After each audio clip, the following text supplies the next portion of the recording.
नमस्कार शेतकरी बांधवांनो.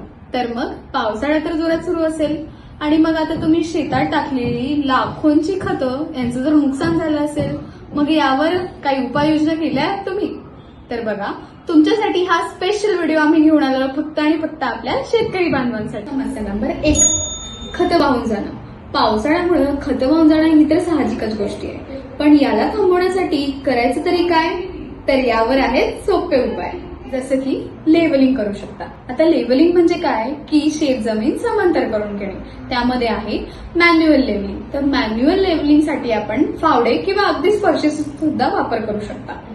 आणि दुसरी आहे ट्रॅक्टर लेवलिंग आणि तिसरी लेझर लेवलिंग. आणि लेझर लेवलिंग बद्दल जर तुम्हाला अधिक माहिती हवी असेल तर नक्की कमेंट मध्ये सांगा.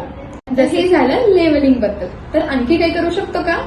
हो, तर पहा, आपण सेंद्रिय खतामध्ये माती सुद्धा मिक्स करून टाकू शकतो. त्यामुळे काय होईल की आपल्या खताची घट्टता वाढेल. तर समस्या नंबर 2, खतं मुळापर्यंत पोहोचायला वेळ लागतो. म्हणजेच काय, माती अगदी ओलसर असल्यामुळे खतांना थोडा वेळ लागतो.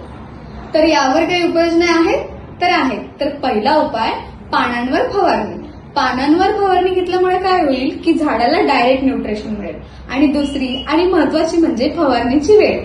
ती सकाळी 7 ते 10 आणि सायंकाळी 5 नंतर असावी. पण आता हीच वेळ का?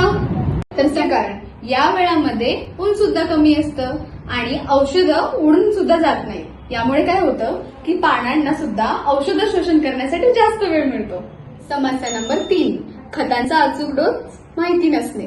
यामुळे काय होतं, एकतर आपण खतं खूप जास्त प्रमाणात वापरतो किंवा कमी प्रमाणात वापरतो. यामुळे 2 गोष्टी होतात. एकतर आपल्या उत्पन्नामध्ये सुद्धा कमतरता येते आणि खर्च तरी वाढतो. तर या व्हिडिओ मागचं हेच कारण आहे, कमी खर्चात जास्त उत्पादन. आता हे करायचं तरी कसं?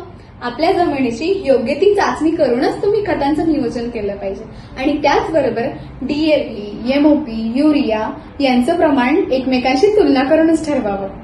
तर यातलं काही जमत नाहीये तर काळजी करू नका. खाली दिलेल्या नंबरवर कॉल करा आणि आपल्या पिकाबद्दल योग्य ते मार्गदर्शन मिळवा. व्हिडिओ इथपर्यंत पाहिल्याबद्दल मनापासून आभार. आणि असेच छान व्हिडिओ पाहण्यासाठी चॅनलला नक्की सबस्क्राईब करा. आणि जर आपल्याला पिकाबद्दल आणखी काही समस्या असतील तर कमेंटमध्ये सांगायला विसरू नका. आणि त्याचबरोबर आपला जिल्हा सुद्धा सांगायला विसरू नका.